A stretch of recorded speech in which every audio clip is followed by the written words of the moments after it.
just so you see the type of news that I'm having to wake up to. Again, waking up to the sound alarms after making concerning discovering about cooling.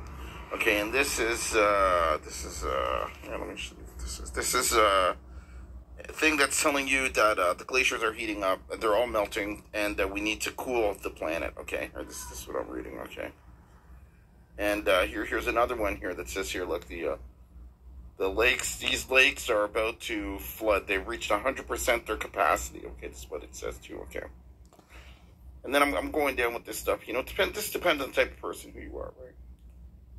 And then it says, look, the glaciers melt at unprecedented rates as the temperature goes up, right?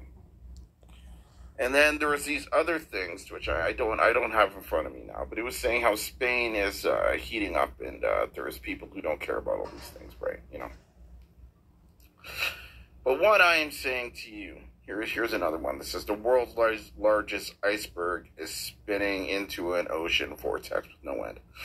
Okay, but the thing that I'm saying to you is that if you make an inflatable artificial mountain that is 3 kilometers high, all the humidity is going to go to the top of the mountain, and it is going to turn into snow, because 3 kilometers above the ground, it is minus 15 all the time, and it will turn into snow. And then, you could stop, a desert, right? Because in a desert, if you put a whole bunch of snow, right, it would put water at the bottom, and it would make it so people are getting constant water. Or if you made a 3 kilometer mountain, right, an inflatable 3 kilometer mountain, it would put snow there, right? And if we put, I think it was 150,000 3 kilometer mountains, right, that it would make the Arctic, right? It would make 15 million square miles of or square kilometers, I think, of ice, which an inflatable artificial mountain would do. And these people I'm talking to, I'm writing the United Nations, I'm writing Stop the Desert, I'm writing these people, and they are not listening to me, right? They are ignoring everything that I'm saying, and hopefully we can do a big campaign to make an inflatable artificial mountain that is 3 kilometers high. So it snows at the top of the mountain. And if we want to, we can deflate the mountain so it turns into water, or we can make it big so it stays in snow.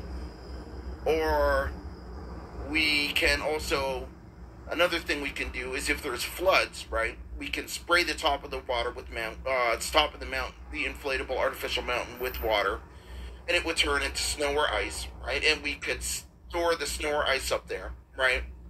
And then we could stop these natural disasters from making an inflatable artificial mountain, instead of having to read this apocalyptic stuff every day, which is causing stress to everybody and making people, I really don't know what other countries are doing. Spain, I don't think they're going to listen to anybody. But hopefully somebody in Canada says, look, we need to make inflatable artificial mountains to stop floods and heat waves, because an inflatable artificial mountain stops hurricanes, floods, heat waves. It stops. It puts back the Arctic, and it would solve this question about the largest iceberg spinning into a vortex, and hopefully we invest our time to make an inflatable artificial mountain, because all that it is a circle that has been filled with air, and that's all that it is. Okay, it's nothing more than that, and hopefully we invest our time making inflatable artificial mountains.